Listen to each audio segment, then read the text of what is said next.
Welcome to Crisis and Hope, YU Voices.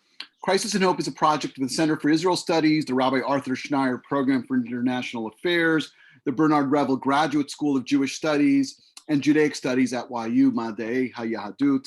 My name is Ronnie Perelis, Professor of Jewish History at Yeshiva University.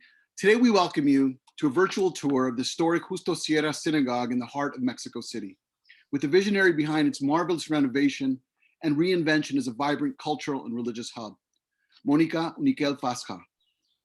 When we began this series in June, we wanted to create a forum that would go beyond the headlines and tweets and talking points that often pass for political and cultural discourse. We wanted a space for nuance, depth, and perspective. We believe that the past can inform and bring light to the present, and even give us hope in moments of confusion and despair.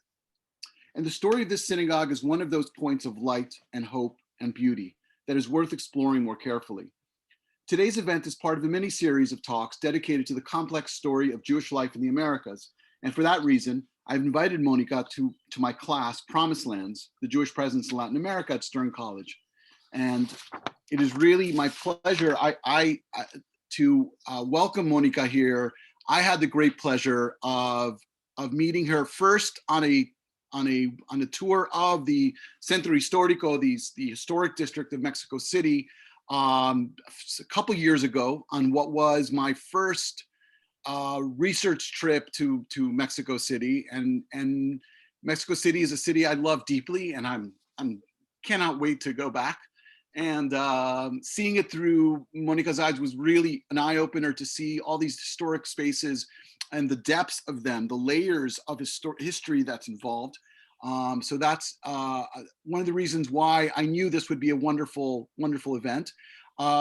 Much better would be for us to get on a plane and get stuck in traffic on our way to the Centro Histórico and meet Mónica at the synagogue, but that would be very complicated.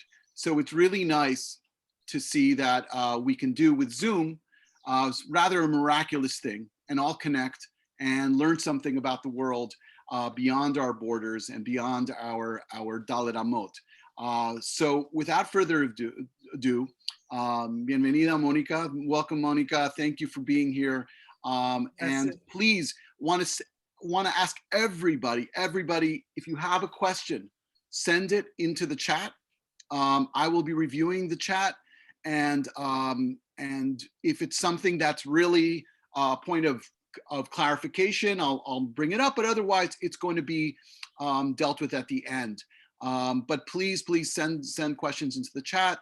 These are interactive experiences. So without any further ado, Mónica, thank you. Thank you, Ronnie. I am so honored and happy to be here with you and your students and some friends of mine also. So this is wonderful about Zoom.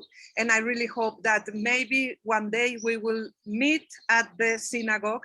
But today we can do a virtual tour, which is with many images. I like to talk with the images. That is, I never speak just words, but I like to be together with the images. I hope my English will be fluid today because it changes every day. So I will start by sharing my this.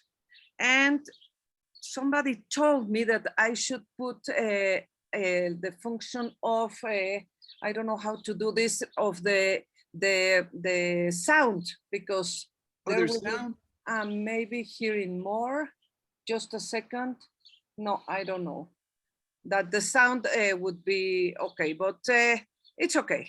Let me start just by saying that the synagogue that we are going to visit today, it's the first Ashkenazic synagogue in Mexico. So I will focus on that synagogue, but I would like to tell you in 2 minutes what happened before the Ashkenazim arrived here.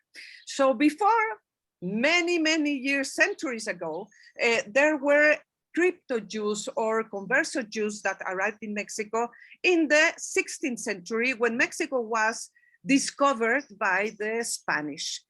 So they were not open Jews, they could not be free, and all the Jewishness was hidden. So that is another subject, and that is the tour that we made together, thanks to our common friend Jesus de Prado Plumet, and that is another completely different subject, because they were killed, they disappeared, they melted, they married to the indigenous or Spanish people, so these people were lost. Not completely, but that is not the subject. So that is one stage. And then our community that we have today started in 1912 by a majority of Jews that arrived from the Ottoman Empire. The Jews that came from Turkey, Greece, the Balkanic places that they spoke Ladino or Judeo-Spanish, and the Syrian Jews from Aleppo and Damascus that they spoke Arabic. And there were some Ashkenazim, and they all together created Mount Sinai. That was the first Jewish organization in Mexico, and they created, first of all, the first cemetery, and then the first synagogue, which is, by something very uncommon, three, not blocks, but 3 houses from the one that we are going to speak today. That was it was not meant to be, because that synagogue was created in 1923, and the one that we are going to focus today is 1941. So when this one was inaugurated, the others that created the one of 1923 were not living in that area anymore. They were in other area, which is called Colonia Roma. And if you saw the movie Roma, that was an Oscar winning, that is the neighborhood. And Ronnie, if you like, I have a beautiful presentation of the Colonia Roma and the Syrian Jews, and I can offer it to your students. I would love that. And that is another story. So today we are going to focus, but let me just take away the other, I don't know, how can I just, okay.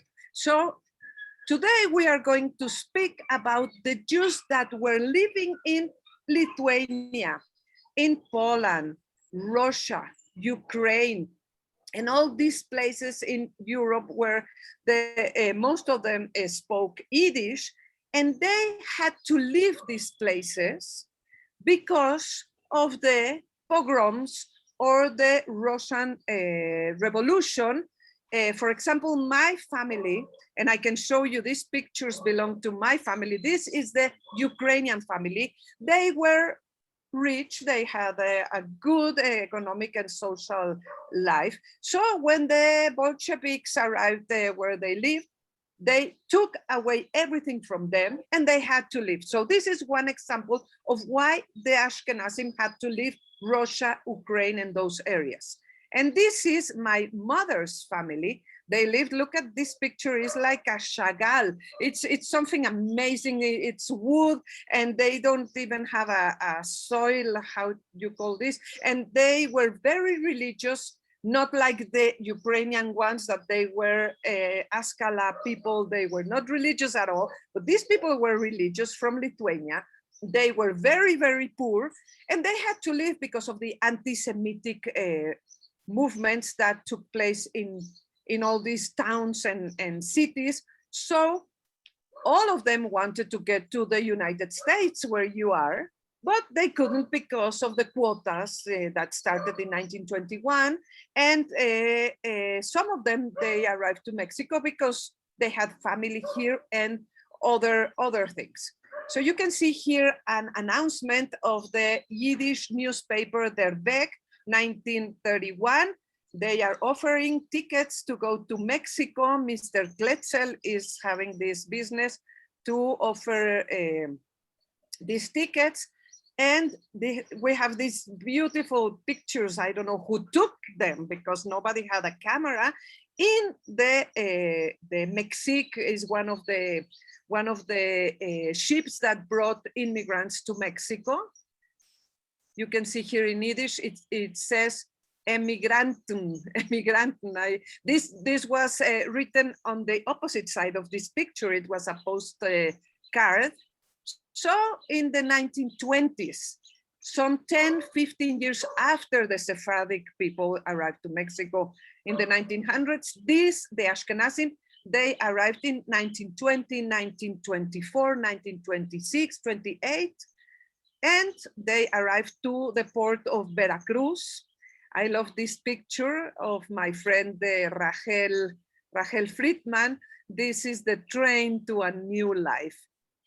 And they arrived to what we know of this like the Zócalo, the main square, the central square. And if you walk this way to the other side of the National Palace, where the president lives and works and all that, you will get to the area where the Jewish immigrants settled at the beginning of the century. And it's very near to the former Merced market. This market is gone. There is it's still in another area, but all the streets are still like a market. And this is where all the immigrants settled, the Sephardim and the Ashkenazim, in this kind of living places that there is not an English word for it. I call it a horizontal tenement, because you know the tenements in New York are like buildings, but here it's just one or two, or maybe in an exceptional 3-story vecindades is how we call them in Spanish. And these are very interesting living places because they were sharing this patio with many or not many families, it depends. There were very little ones or small ones, and many times the families were not Jewish or they were not Ashkenazim, and they shared a kind of living in these places that most of the times they had a virgin or some protective image for the other people that were not the Jews, but they could live there completely in freedom. That was what they were looking for, freedom and opportunities, and they found it. This is the Albin family. I love this picture in one of these vecindades in Argentina Street. Ah, Bronny, I have a picture. Oh, yeah. So the first synagogue that was built, it's the Mount Sinai, 1923. And if you move 3 houses from this facade, you will find the synagogue that we are in. So at the beginning, they were all together. The Sephardim and the Ashkenazim and the Middle Eastern, and they were praying in this place, not together, but in the same place. And in 1922, Purim, the Ashkenazim were reading Megillat Esther, and what they say, I don't know if this is true, if this happened like that, but this is written of how they started their own congregation, is that they were reading Megillat Esther, and suddenly the Syrian Jews arrived to the place and they said, you have to leave, this belongs to us, we have to move on, and now it's our turn to read Megillat Esther. So the Ashkenazim were offended. They said, this is not happening. We don't deserve this. We need to have our own congregation. We don't have any support from our Sephardic brothers, and there were not many sisters because at the beginning there were mostly men. So they started Nidhe Israel, that have several connotations, but one of them is the rejected from Israel. So you can see it here from a newspaper, and they moved to La Santísima Square, is where they started their readings, their prayings, their beneficial society, and their story from 1922 on until today. So as you all know, to have a synagogue, what you need is a minyan and books. You don't need a building. So they started praying everywhere, in the house of one, at the house of the other, in a rented place that they didn't need them mostly anything, but the people and the books. And that was easy. One of those places was at Cinco de Mayo Street in number 38. And here you can say, you can see the at the newspaper, the Hanukkah Tabait, the inauguration of this place in Cinco de Mayo. That was in 1932. And this is the program, what happened in that inauguration. And these announcements are great. Other place was at Jesus Maria Street number 3.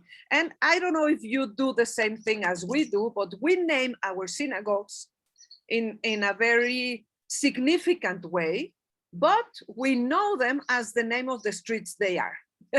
So nobody knows the name of the synagogues, but they know the Jesus Maria Shul. So that was a scandal for some people that didn't know what was that.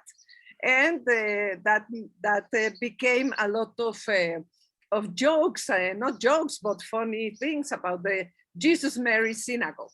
And here you can see how they moved to Jesus Maria 3, Mexique DF.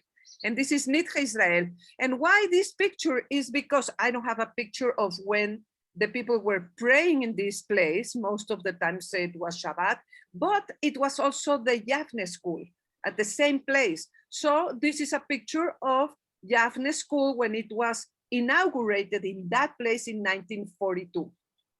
And I love this picture. I'm sure that they told them, please tomorrow be very well dressed and come because we are taking the picture, right?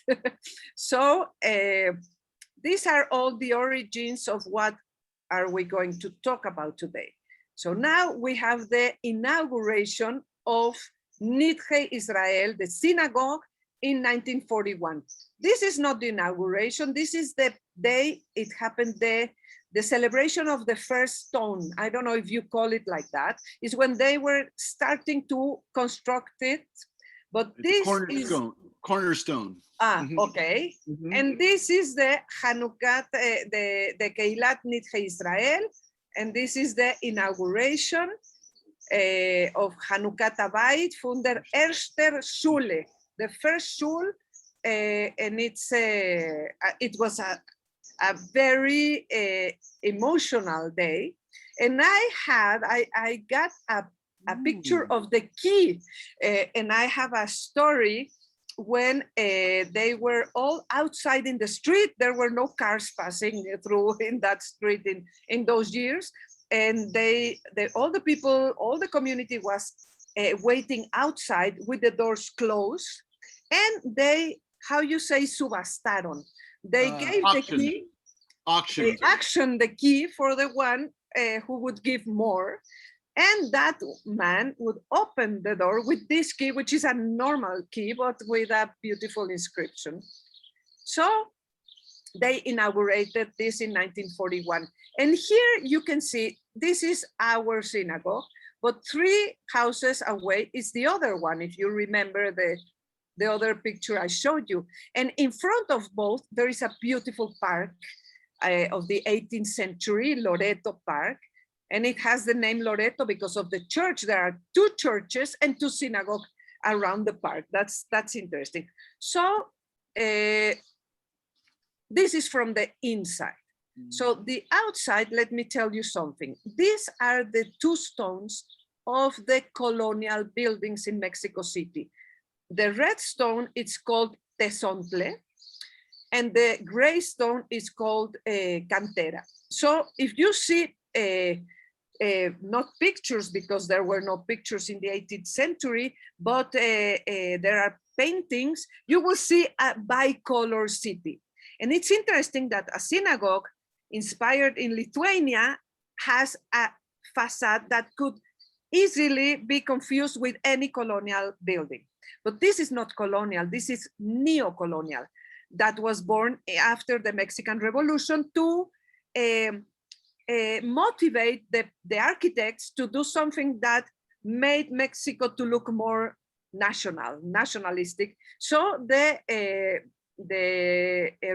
Russian architects, the Gerson engineers, they did this facade that has nothing to do with what happens inside. there is an interior facade because they were hiding the synagogue from the outside, because although Mexico was free, there was no anti-Semitism, not an open anti-Semitism, that is another subject. They preferred not to be shown because they came from those places of a lot of anti-Semitism, so they prefer not to be shown. So you see this, but this is a very discrete facade, but there are two stars of David here. But if you walk by, you don't see them. They are higher than the eyes of the people that walk by.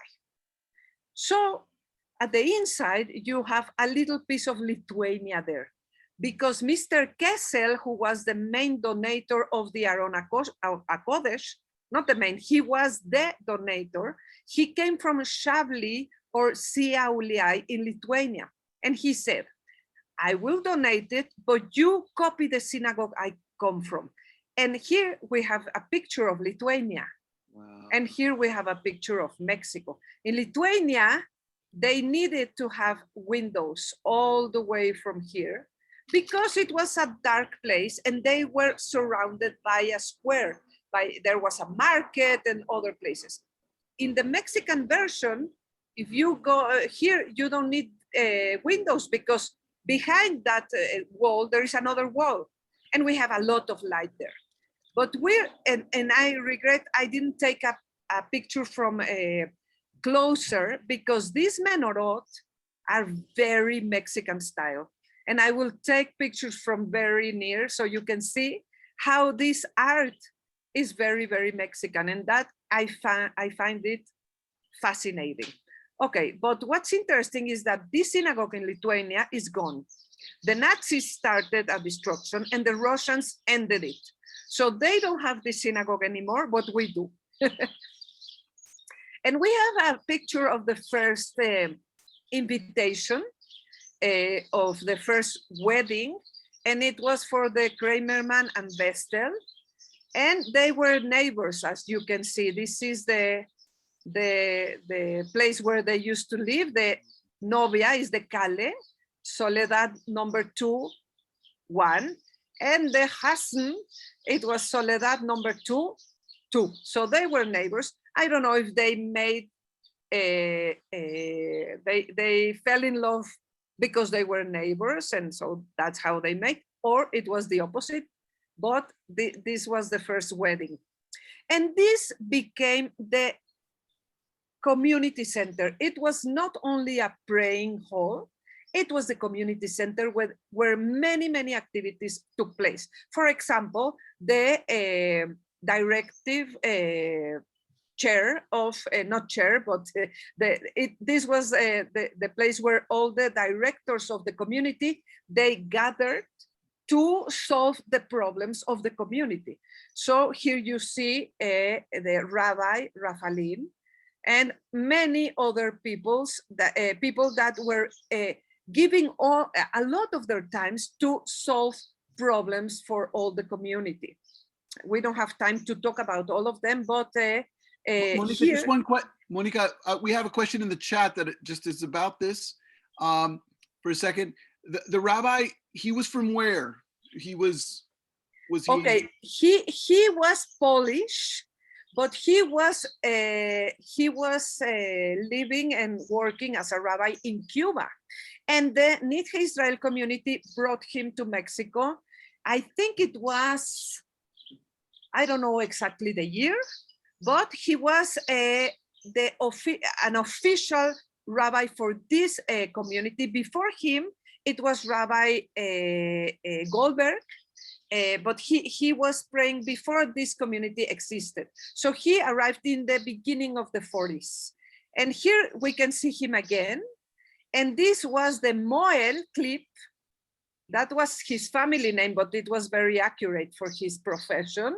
And we can see many, this is Shimshon Feldman. He was like the father of the community. There was no decision that could be made before it was asked to him. And my office now, it's this same room. I remember being in there. You remember, but this is amazing. So this all the the politics and the social problems, they were solved in this office. But also there were, for example, poets that came to Mexico, like Jaime Grade. He was an important poet that went to Mexico for an activity for the public. We can see him here. Or Rabbi Abba Hillel Silver, he was a Zionist. And we see here, this is the Zionist emblem, and it's at the place of the Aron HaKodesh. I will show it to you later. So this is a Zionist community, a Zionist Orthodox community, and we can see here a meeting with this rabbi, or also the Zionists before the state of Israel was born. They were having also meetings at the social meeting place. Remember this place because we will see pictures of the activities we have today there. But also we have the religious leaders and the minyan. So everything happened in this place. Not everything, but many, many, many things, because the Ashkenazim, they had something particular that was very different from the Jews from other places. They also had a lot of cultural activity that was very far from religious. There were Bundists, there were socialists, there were communists, there were people that were very much in touch with the non-Jewish left-wing people. So all of these people, they could have activities on Friday night, for example, because they were rebelling against their religious. But that is another story because we are talking about a synagogue. This is another aspect of the synagogue in a religious meeting. And also something very special is that they got Hazanim from other places, mostly from New York, for the high holidays. They would pay a room in a hotel near to the synagogue. Remember, the synagogue is at the historic center, so we have a lot of hotels. They could walk for the high holidays, and some of them were famous, like Richard Tucker. He was in Hollywood, and Yehuda Appel, and they had a lot of records. Leib Lehinich, he was one of the creators of Betel, one of the two conservative synagogues that we have in Mexico. We don't have any reform. We only have two conservative, and all the others are Orthodox. That is something different that we have in Mexico, and the people in the United States or Europe, they cannot understand this. Okay, so when the Hazanim would be in Mexico, that was full. Everybody was there. It was a main event. And also these characters, Shiele Schlechter and his wife, Ethel, they were the caterers. So there were amazing meals there, but always the same menu. Nobody would change the menu ever. Nobody would think about changing the menu. And what was the menu? It was a traditional Ashkenazic menu with cholent, with matzo balls, with chicken, with all these things that now you cannot eat them, but in the houses of the people. There are no restaurants that can give all these delicacies, and that's a pity. Monica, I have a question about that. Just to clarify, that was for a wedding? Yes. So you have cholent and matzo ball soup at a wedding? Yes, and there was a complete menu with a lot of food. And yes, they had different soups. There was like, I don't know how you call the pearls, the cebada perla, and also there was a chicken broth with matzo balls and different things that they would put into the broth. So there were different soups. And there were different things that included the chicken and the different things. I can show you the menu because I have it. And it's interesting. It's almost like a nostalgia cuisine. It's not trying to be fancy. No, right? It was trying to be traditional because the people, they didn't know another thing. They were trying Mexican food, but at the beginning, they didn't want to taste the tortillas. They preferred their own meals because they didn't leave their countries because they wanted. So they missed them. And that happened too with the other Jews that were not Ashkenazi. So in the historic center, and I have this other presentation of the everyday life and the stores. There were stores that were selling all these things for the people to have the opportunity to have their own meals. Like the pickles and the roast beef and all these things that you know very well, and you have them more than we do.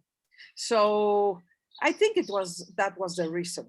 And now nobody wants Yiddish food, nobody. They prefer very fancy meals and sashimis and French food and all that. But in the beginning, there were all of these not fancy foods at all.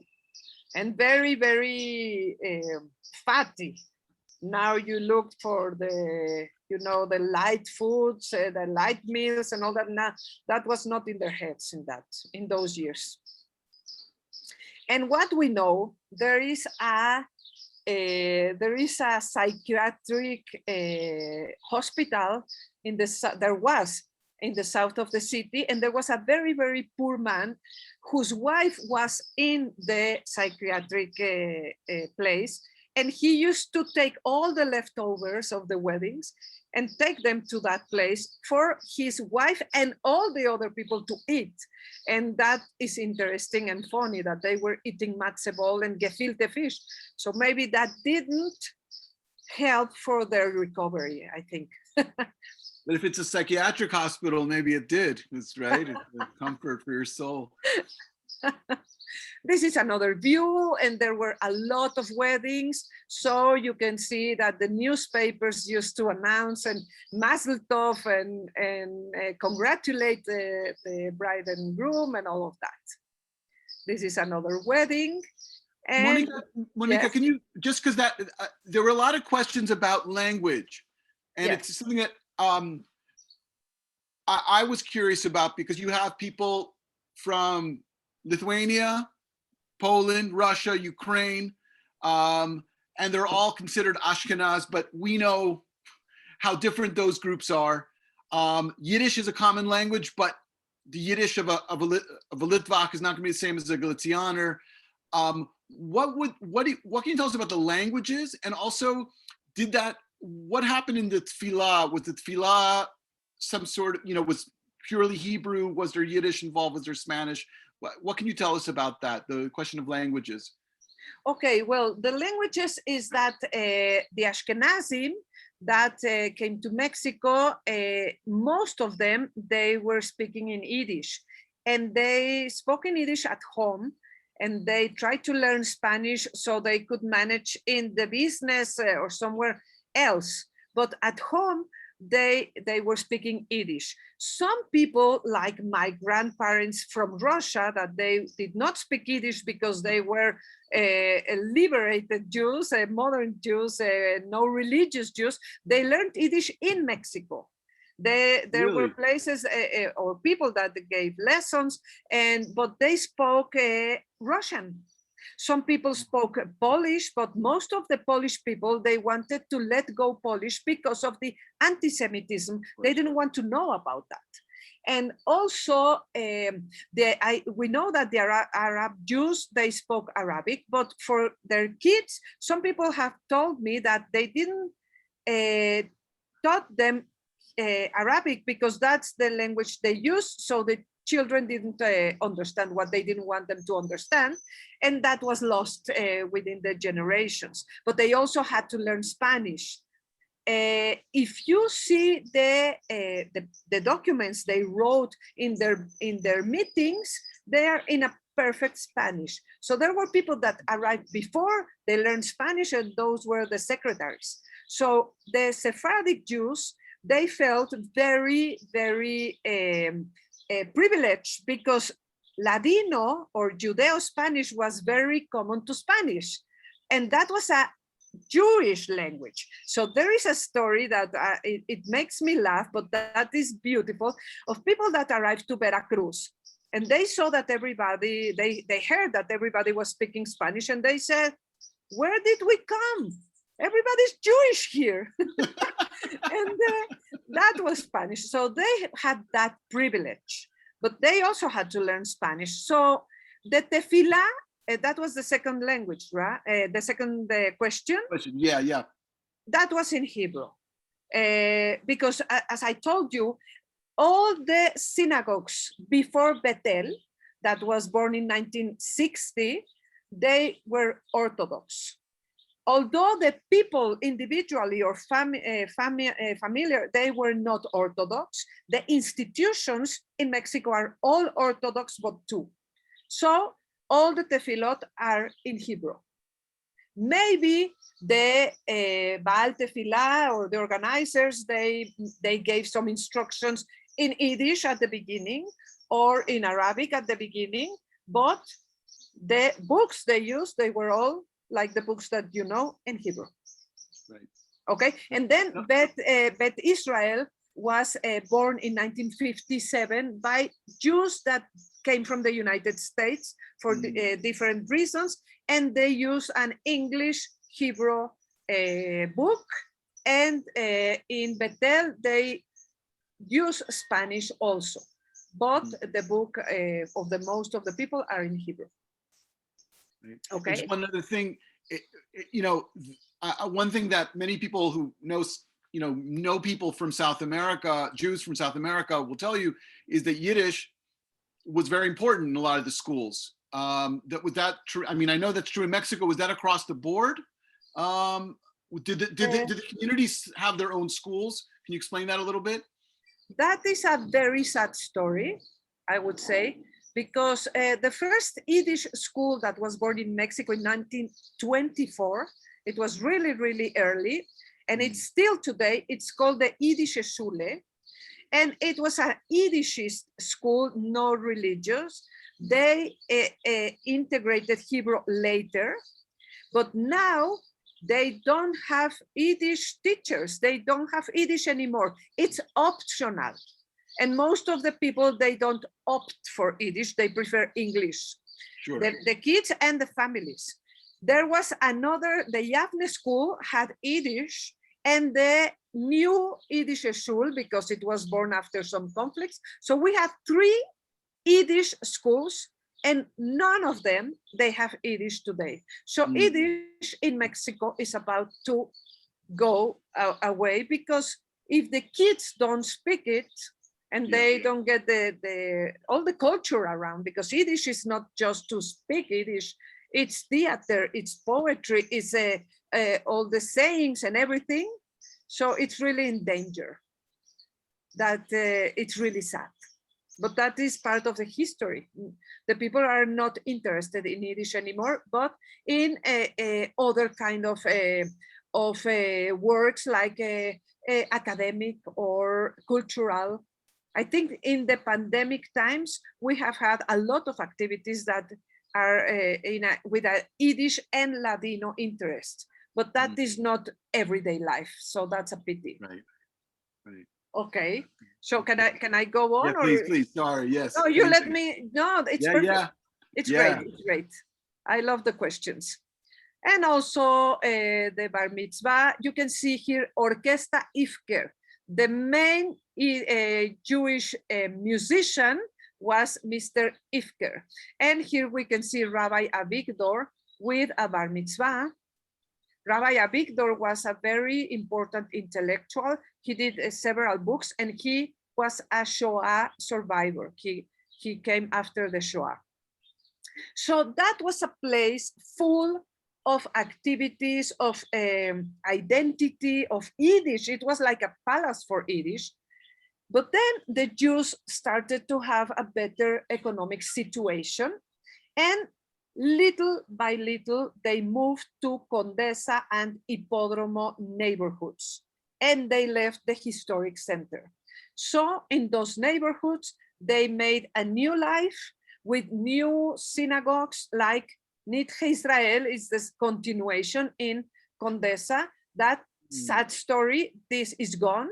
After the 2017 earthquake, it was damaged, so now it's gone. And all the people from here, they moved to Agudat Ahim.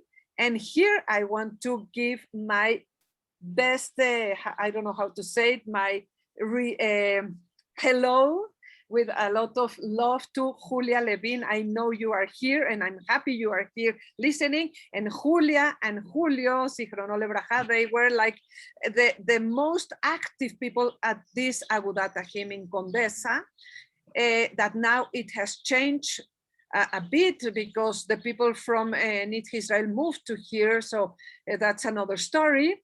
And Adat Israel in Alamos neighborhood. So that is another story. So let's go back to our synagogue. People moved from there. The synagogue started to be in a very bad shape, with a lot of dust, with a lot of solitude. There were some efforts because people still work until today. There are people that still have their business at the historic center. So some people organized for many years a minyan at 2, 3 o'clock, and they also gave something to eat to the people. Some people were paid so the minyan would not disappear. Yes, Ronnie? Monica, can you talk a little bit about what businesses they were involved in when they first came, and then when they started to move out? So there were some questions about what sort of careers and what professional or businesses they were involved in, and from the beginning. Yeah, from the beginning, and then how it shifted, because that I think is an important part of the story. Yes, of course. Yeah. Yes, well, at the beginning, 90% of the immigrants, Ashkenazim and not Ashkenazim, they were peddlers. You know very well this profession. They went with some paisano, some people that came before, and they gave them some merchandise to go and sell however they could, because they didn't have the language. They didn't have the money to pay for the merchandise. So they went to sell it, and then they went back to pay it. That was a big thing, very, very good, humanitarian activity. So they were peddlers. The body was the store.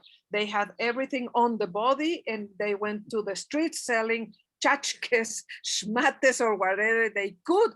My grandfather, for example, he sold Christian images in the towns and whatever, and he was not the only one. So that was the first opportunity they had, because the professionals, they didn't have the language, they didn't have the money. So doctors, dentists, architects, they couldn't do their professions at the beginning. Then in a second stage, some could rent a place to have a store. So instead of being in the streets selling their shmates, they had a store. And some of them in their houses, they transformed the interior of the houses into clothing, not warehouses, but talleres. How you say talleres? Workshops. And those little workshops, they became industries. They were, with the time, they had more and more people asking for them, and stores asking for their merchandise. So they became important industries, some of them.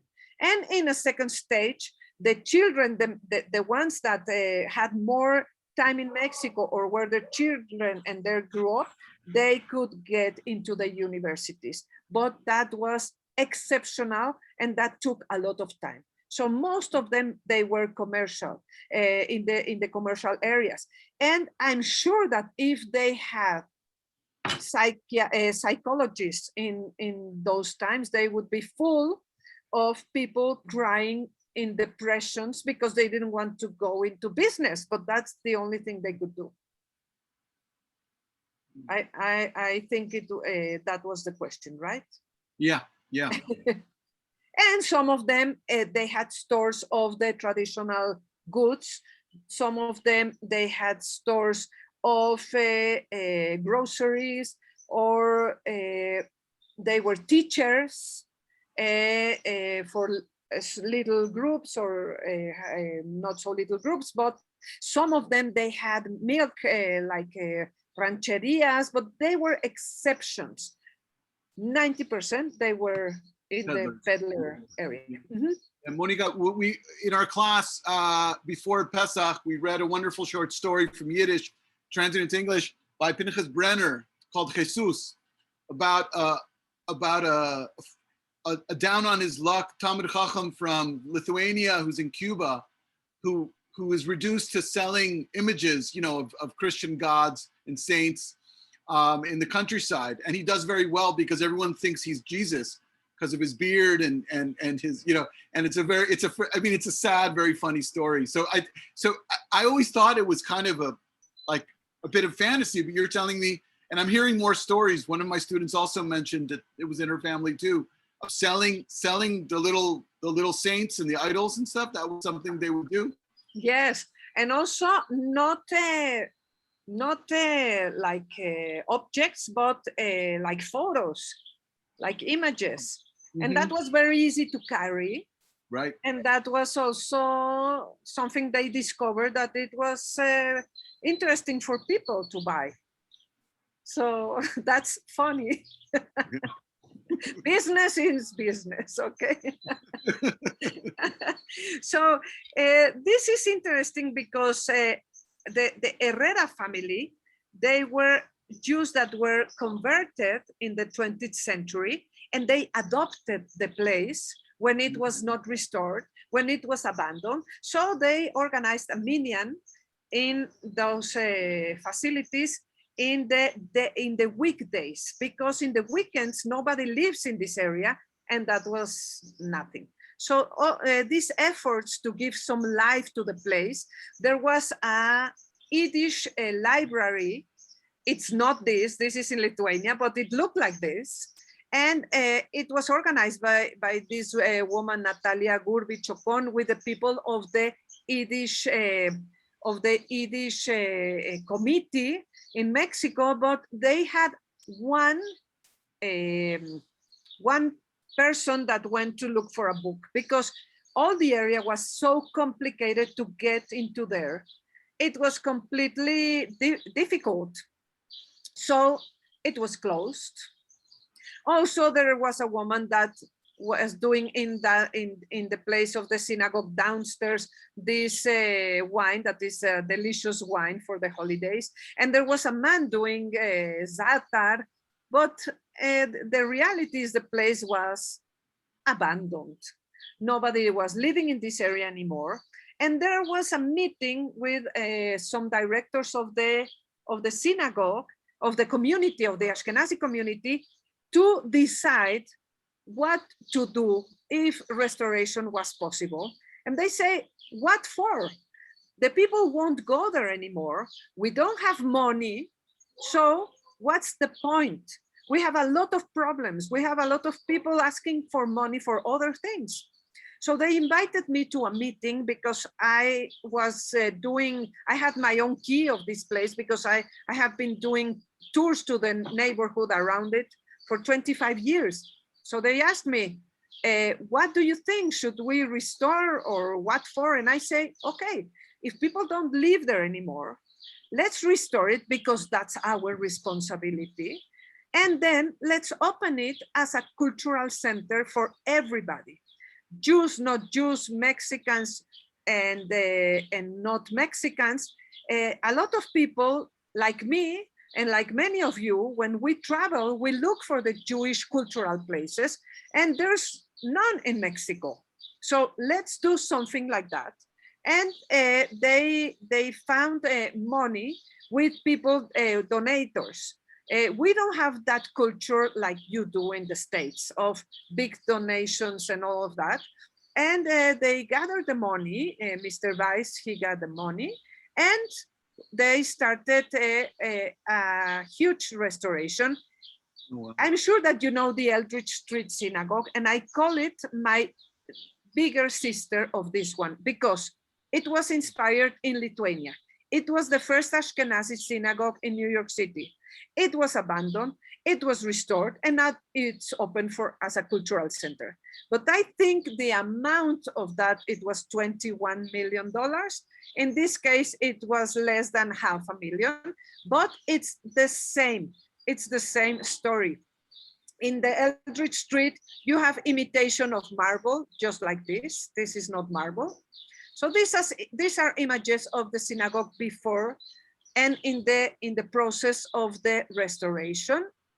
It was in 2008, 2009. So you can see some images of this. It was really exciting for me to be there a lot of the time of the restoration and looking how they were working and finding different stages and different things. And the structure, the internal structure was perfect, so it was easy. And at the end, this could be open. This is not how it looks. This is a water paint, a beautiful water paint. It doesn't look like this in reality, but it's really a nice water. And now I want to have with you 9-minute tour inside of the synagogue before we go back to other aspects. So this video was made by Turismo Judaico. In the pandemic, they gathered several Jewish tour guides to film. They are not professional, but they are good to film in the pandemia virtual tours. So I want to share this one with you. Let me. I hope it will be heard because I couldn't put the sound in my computer. But let me know, Ronnie, if it's okay. Okay.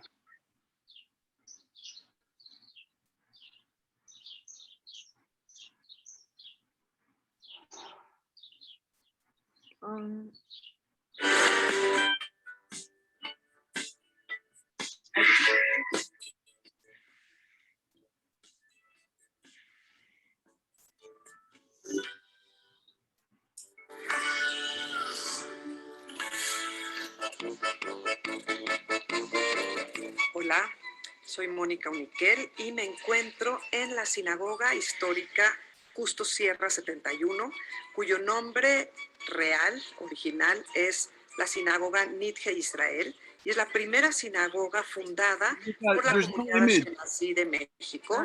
Se inaugura en 1940. ¿Qué pasó? There's only sound, no image. Oh, what? Yeah, is that true of everyone? Yeah, I'm getting some texts from other people. Yes, yeah. Oh, whoa. And sometimes, I can see it. Yeah. Oh, and I tried it. I don't know what to do. We can share the link later. I mean, we have plenty of to talk about. I mean, yes, and we don't have that time. But if it's not working, okay, I can share the link. Yeah. Okay, that's a good idea. I will share with you the link. Okay. So let me go back to this. I'm sorry about that.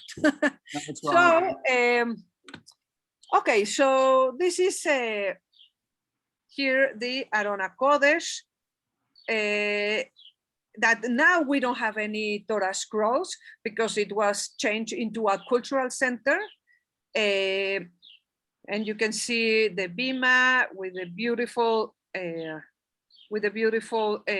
carpenter works and some details of it. This is the upper part of the Arona Kodesh. So all of this has a very Ashkenazic traditional style. This is the women's section in the upper part. And this is a very nice and naive, mural of the Gan Eden. As you can see, with an inscription, no Adam and Eve, no images, but animals, yes. And I don't know why they painted this, but I love it because maybe they felt in Gan Eden in Mexico because they were free people. And these beautiful pictures of Sonny Maya, he went to a tour and took these pictures and gave them to me. So this is how you can see this today. It's full of light. It's full of a nice feeling. It's a beautiful place. You really will get someday, I'm sure. With a beautiful, how you call this, the El Piso? With the, it's terrazzo, no? It's terrazzo tiles. Yes. Stone, terrazzo stone, or right, the mixture. Yes. Monica, what makes this building? You know, you explained how this was a copy, right? Yes. Of something, but there, you know, if you look a little closely, you'll notice Mexicanidad, you know, these Mexican features that come from the place. What makes this Mexican? Can you explain that to us? You know, there's not just a copy, it's been transformed. You mentioned the possibility that that little mural is a, you know, a nod to the sense of being in Gan Eden. But what sort of things takes us and makes it local, right? Makes it of the place. Okay, I would say three things. In the Gan Eden, it feels like Veracruz. It's very tropical. Okay, Yeah. This Gan Eden, I feel it's very tropical. Now at the type of flowers, the density of the foliage. Yes, just by looking at it, I don't know, but it also has all kinds of trees. But just as a general, I feel it like very tropical, like not so Middle Eastern, and I like that. But also, if you see, for example, here all these details in the wood. There is a place called Michoacan in Mexico, about 4 hours from Mexico City, and this seems to me a very special, like Mexican treatment of the wood. This, of course, needs a deeper investigation. This is just a feeling, right? But it could be because it was made by Mexican people.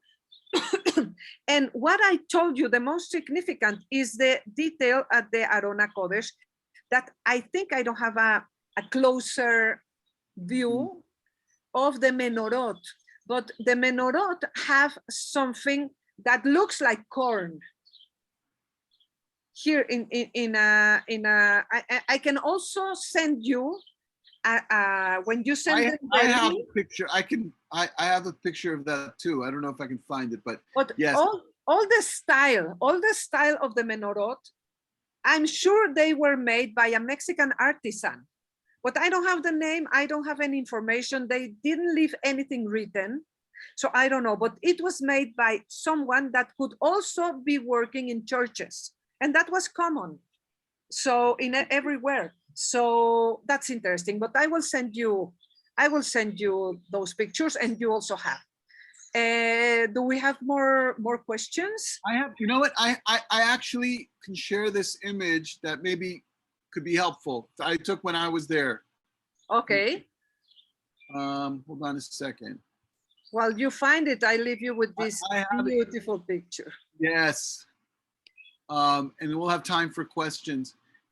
But okay, you know, let's maybe, because we don't have that much time, let's maybe go to some of the questions that are really, really great here in the chat. Hold on a second. Here we go. Sorry. All right, so there were a lot of questions. A lot of students had questions about relationship with their non-Jewish neighbors. We talked a little bit about the distance between the Arab Jews, you know, the Syrian Jews, and the Ashkenazi Jews, and the kind of that gap that existed was very notable. Less so today, but still, you know, kind of a marker. So there's that relationship, that internal Jewish distance. And then the question of a relationship with non-Jews, which leads to, I guess, a third aspect. You can handle this however you want. The question of assimilation and concerns of assimilation, reality of assimilation. But maybe we can start internal about Ashkenazi Jews with the other Jews and vice versa, and then move out to their non-Jewish neighbors. Okay, at the beginning, the relationships between the Ashkenazim and the Sephardim were no bad, but they were not very common. They were speaking different languages, they prayed differently. As I told you, many of the Ashkenazim were not religious and they were very politicized.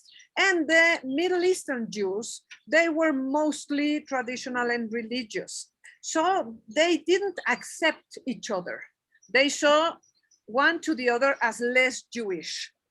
And the Sephardic Jews, because I make a differentiation. For me, the Sephardic are the ones that spoke Judeo-Spanish, not the Syrian Jews, because they had a very different culture.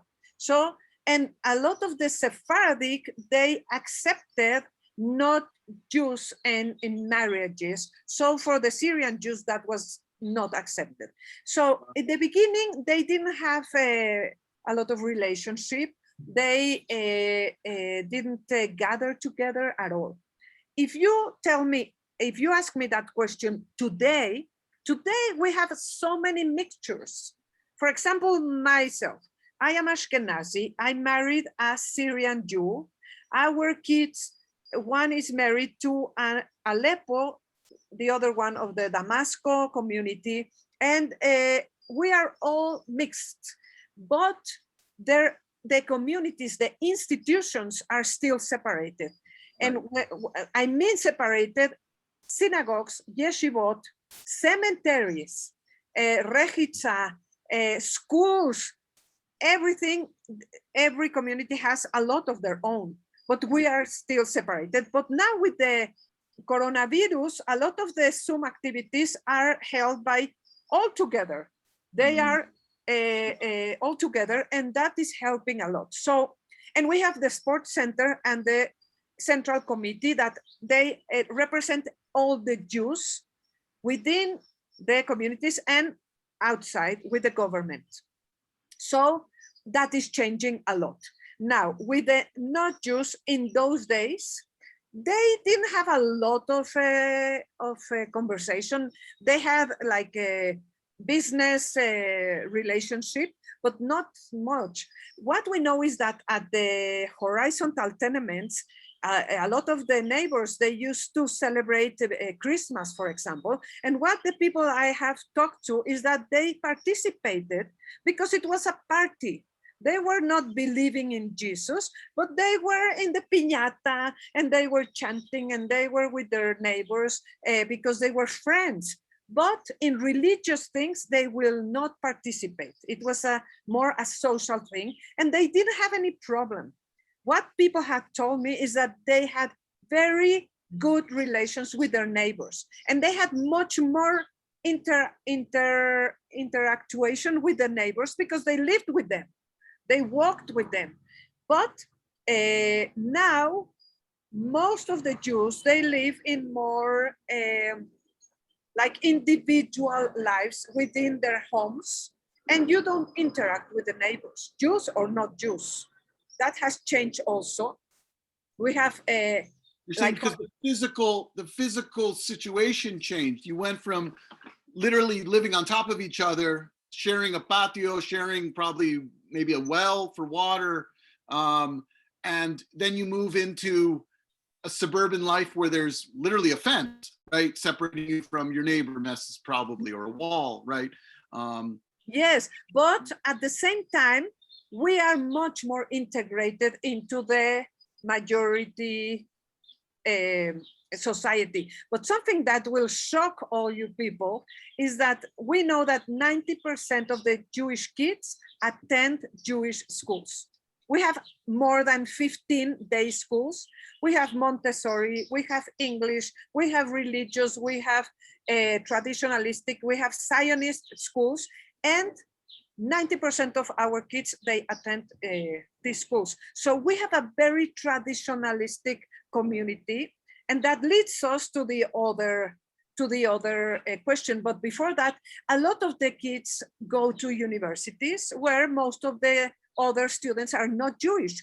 So we have more integration, we have more activities together, but we still are a very close community that most of the friends of the families are still Jewish, and there is a very low amount of assimilation. There is. And that if the not Jewish part of the couple gets integrated into the Jewish community or not, that depends on the family. If that happens in the Syrian community, most of the times it won't happen. It won't be integrated, and that couple will go out of the community because it's a much more closed-minded community, but that is not in all the cases. I don't want to make it general, but that is like a pattern. If that happens in an Ashkenazic family, it depends how the Ashkenazic family is and things, but it's easier because of the general situation. So I don't have numbers. I don't know what is the amount of the percentage of assimilated Jews in Mexico. I will try to get the numbers. I don't know if they exist, but it's small in comparison to maybe the whole world. Mexico is a very traditionalistic community. What about the Mexican context influences that? In other words, it can't just be an internal, I mean, maybe it is, but it's probably only an internal Jewish function. My sense is that there's something about the wider Mexican culture that allows that to maintain itself a little bit more separate. If you can talk about that a little bit. Yes, well, that is my opinion. I don't know if that's the truth, but I think it goes in both ways, and that is a very good observation. There is, in Mexico, the Jews have been for many years, and I think this is changing, with a lot of fear of being known. So with a lot of closure, this is changing. And my project at the synagogue has that objective, to be seen as a normal part of the Mexican society. But also the Mexican society is very much ignorant of who are the Jews. And they have a lot of prejudices. They think that everybody is ultra rich. They think that everybody treats very badly the people that work with them. There are a lot of prejudices. So they also don't see the Jews as normal Mexican citizens, which we are since 100 years ago. So it goes in both ways. But I think that is changing, because there used to be Jewish intellectuals, politicians, people in everywhere, but they were like not integrated with their Jewish heritage, but now they are. So this is changing, but it goes both ways with a lot of ignorance. That is the problem.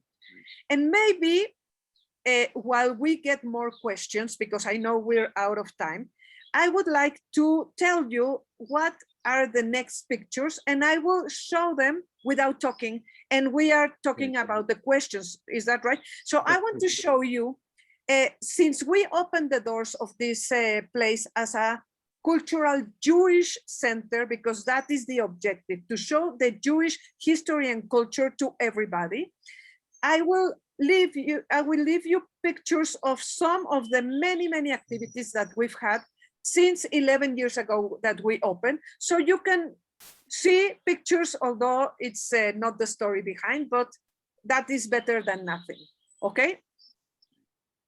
So I'm open for the next question.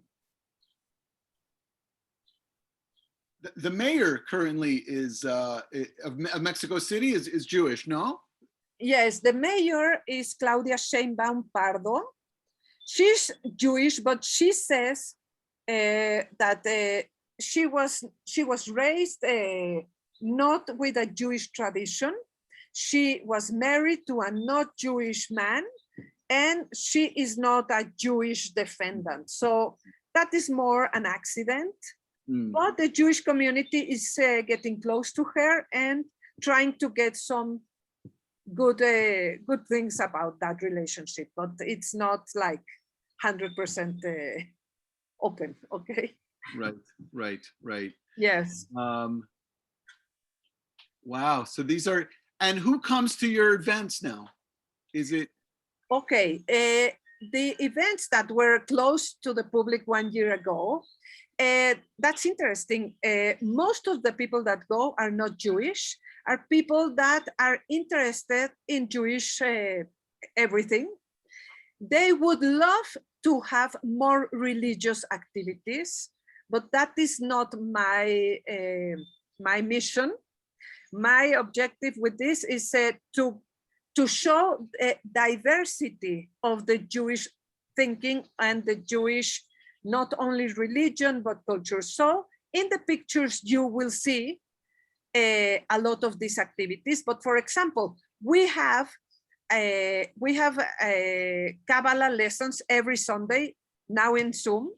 The teacher is Jewish and she's a religious woman. And all the people that attend are not Jewish. She has 2 daughters who went to Stern. Annette, no? Annette, yes.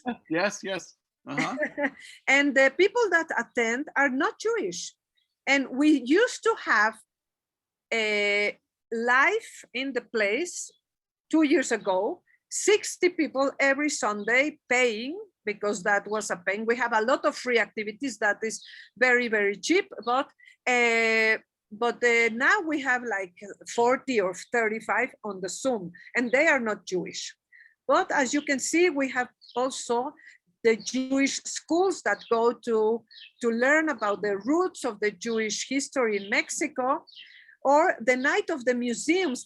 This was crazy. We had 700 people, but that never happened again because it was together with the Museum of the Medicine that used to be the Inquisition. So together we had a lot of people, but that is an activity that has to do with the Ministry of Culture, not Mexican, not Jewish. So that is my goal, to get out of the ghetto, and that is a reality right now.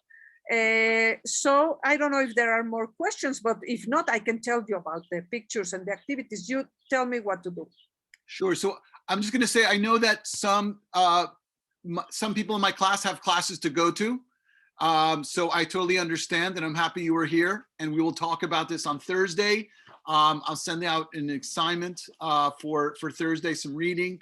And this will give us a lot of food for thought. But if you can stay, please stay. And anyone who wants to stay for a few more minutes, and we're going to be wrapping up. But there's still some more images. Monica, whatever image you want to talk about would be wonderful. Okay. Well, we have so many stories behind each one of the images. But for example, for the night of the museums, if it's in the time of Rosh Hashanah, we will talk about what you have in the table of Rosh Hashanah. And people are not Jewish, and I would sell halot or whatever to get some money for the project. And you can see this is from New York, Lebedik. And they put us to dance. That was amazing. That was like klezmer music. But we have every kind of activities. This woman, she married a Jewish man, and she invented the Chibreo. This is written in Hebrew, but it's with Chinese kind. I don't know what the I don't know what it says. She explained to me, but it's beautiful. And the klezmer music and dance. And this is Annette. She made Kabbalah art with Mexican artisans and movies and exhibitions. We have also meditation, Kabbalistic meditation, and the radio program live, or this the inauguration of a mural, or Adolfo Reutmann was with us with the Dead Sea Scrolls. This was interesting because we have Jewish culture, but also we dedicate some activities to what is around us. We are neighbors to these women that they used to be prostitutes. And when they became old people, they were living in the streets. So the government gave them a house, and now they live in that house very near to the synagogue. And some people wrote a book with pictures about their stories. So they went to the synagogue to present the book. So that was also interesting because it was showing us some solidarity, right? And also when the Day of the Dead take place, all the museums make beautiful offerings and we don't. So every year we do something relating to the Jewish dead. So in this occasion, we invited Sami, who is the Hebra Kadisha president, and he showed us how he works. That was interesting. But also, Monica, I'm so happy you did that. You know, there's a movie that I'm sure you must know about, and a lot of people in the audience probably know about, Coco. It's a wonderful animated movie about death, and it it draws on the traditions of Mexican rituals around death. The creator is a Jewish artist, and he talked about. I remember hearing an interview with him that made me so sad. He said, "Yeah, where I grew up in a very Jewish home in Cleveland, and we never talked about death. I had no idea about anything. I knew about Shiva, and that's about it. And when I discovered the Mexican traditions, it was so enlivening and it was so life affirming. And he gave a whole beautiful thing, which it is. And I felt so sad, like you don't know that we have a whole thing too. And I'm so happy that you put that in dialogue. I remember when you posted that, that you were able to kind of show people that this is a wider shared culture, even though things are so different." Yes, and people really appreciate it because the Jewish traditions are not that open. You cannot enter into a synagogue just like that. So when we open the doors to show what we are and how we do our things, they are so grateful and so excited.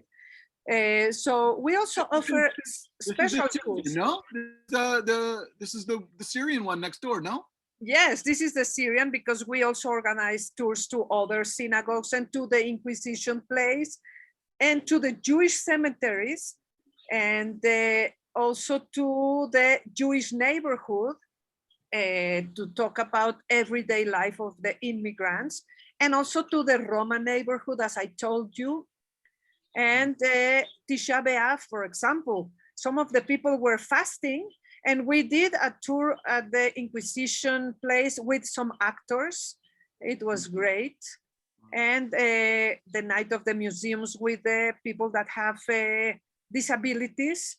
And that night, the neighbors that are blind people, they made a massage to us. This is me enjoying, and they, because they study how to do massage and they are blind, so they are great. And also movies and music and poetry and TV show programs that were, for example, this man, Rafael Perez Guy, he filmed something about Bashevi Singer inside of the synagogue, and it was on TV. And also there was a lecture about Shakespeare and the Jews. And just by, this is a cultural aportación, how you say, that this is my husband. And this is my son-in-law. He's at Chicago University, and he made a beautiful lecture on Shira Shirin. And my husband, he is the director of Sepharad. It's a beautiful group of Sephardic music. You will see also a picture. We had Yiddish cabaret and medieval songs and a lot of book presentations, but we made them not as academic encounters, but as something very vivid. For example, in this one that had to do with the Arabic culture, we had Turkish coffee at the end for everybody. And as you can see, many things. Annette, for example, she did an exhibition on the bullfighting and Joseph with a lot of, that was interesting to see how there were some similarities. And we had a dancer of flamenco that day to inaugurate the exhibition. And many other things. I know we don't have time, but I wanted you to take a look a little bit. We used to have Rikudeyam every month, and I loved it. This is Grupo Sefarad. And we also had a lecture on Jews and the Spanish refugees with Spanish songs of the people of those times, and exhibitions on football and the Holocaust. So you can see all the diversity. The silence music by the music silent by the Nazis. And also there are families that are searching for their roots. And sometimes we go with them to the places that they are looking for. This was a beautiful lecture about the samovar and the nargile, the objects that they brought and what the significance of those. And we have Hanukkah encounters and the Shorashim with the families, with the grandparents, with the parents, to other neighborhoods. And the Hassan Meir Dorfman, he was on a visit and he was singing there. And the lecture about the family names. Klezmerson, they are this is important because I started the tours many years ago, but now I have a team of young, vibrant people that are going to be after me. So here we are doing different activities to get involved into different aspects of the tours. So this is important to me that now there are people here.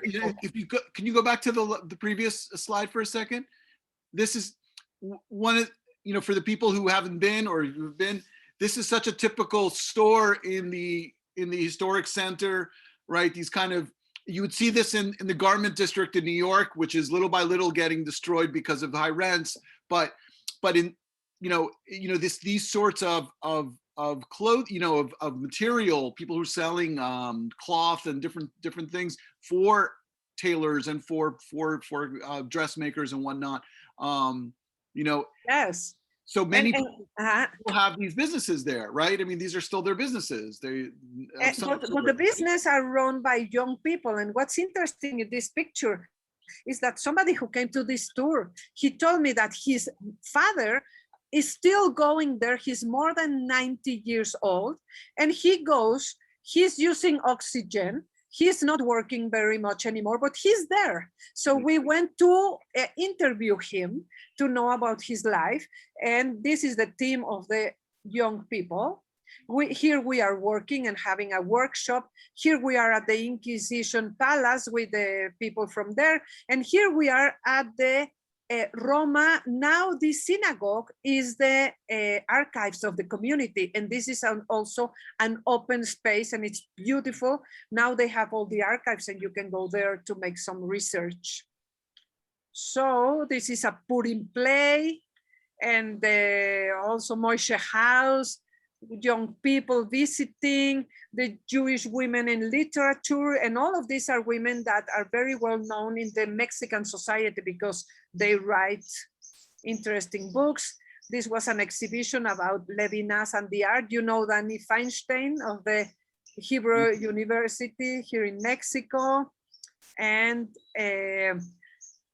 these, for example, are orchestras that they don't have anything to do with Jews or the Jewish, but they wanted to perform at the synagogue. So I asked them, okay, but integrate something Jewish to your program. So they studied and they did it. And that was a gift for them and for us. So Monica, but my sense is that it's like in Mexico, communities are very, very tight knit and really, kind of inward focused. Around the synagogue and the schools, and that the synagogue down in the, far away from where any Jews really live, can be this kind of open place of meeting, right? This is the kind of vision you know that you're creating for it, right? It's a place where you know, non-Jews can come, Jews can do more experimental things, and yet it's still within this space that has the history and has the resonance of the past. And it's really just a wonderful thing that you're doing there. And I can't stress enough how much I'm excited to go back and maybe bring some students. You know, that we actually had a plan and it was short-lived, but to bring a group of YU students to Mexico City to see the layers of history and culture and that are there from the Jewish perspective and the general historical perspective. There's just so much, as you can see, and so this has been really. I just thank you so much. And you should know Monica's very accessible. I'm gonna, you know, you can find her on Facebook, and she's always putting out really fascinating projects. Oh, there am I. You know what? I remember this. That's hilarious. I remember then 10 minutes before we started the lecture, and I was like, I have to show them. Yes. Oh my goodness. That was a wonderful day. So I want, you know, and if people have questions, they could email them to me and I can pass them on to Monica. I'm very easy to find, perelis@yu.edu,